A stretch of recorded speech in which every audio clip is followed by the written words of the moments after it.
নমস্কার বন্ধুরা, আজকে কথা হবে সিভিক ভলেন্টিয়ার্সদের মাস গেলে কোনো অ্যাকাউন্টে তাদের টাকা থাকে না। পেট্রোল 100 টাকা, গ্যাস 1000 টাকা, বেগুন 50 টাকা, আলু 40 টাকা, মাংস 800 টাকা। সিভিকদের মাসে 10,000 টাকা, মাসের শেষে তাদের কিছুই টাকা না। এই মুহূর্তে সবথেকে বড় খবর, সিভিক ভলেন্টিয়ার্সদের কিন্তু চিন্তা দিনের পর দিন বাড়ছে। এই মুহূর্তে তাদের যেভাবে ক্রমাগত দ্রব্যমূল্য এবং বেকারত্ব, মুদ্রাস্ফীতি বাড়ছে, তাতে কিন্তু হু হু করে জিনিসপত্রের দাম বাড়ছে, তাহলে তাদের কিন্তু আর হাতে কিছুই থাকছে না।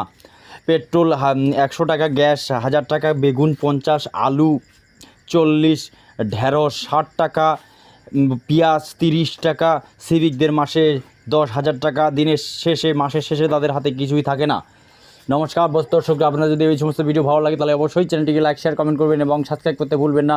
মাসে তাদের 10,000 টাকা, দিনের শেষে এবং মাসের শেষে তাদের হাতে কিছুই থাকে না। যখন যে কোনো বিষয়ে তাদের ক্ষেত্রে কিন্তু একটা বড় চিন্তার কারণ হয়ে যাচ্ছে। দিনের পর দিন তাদের বয়স কিন্তু অনেক হয়ে যাচ্ছে, কিন্তু তাদের আর এই মুহূর্তে তাদের সোর্স অফ ইনকাম কিছুই থাকছে না।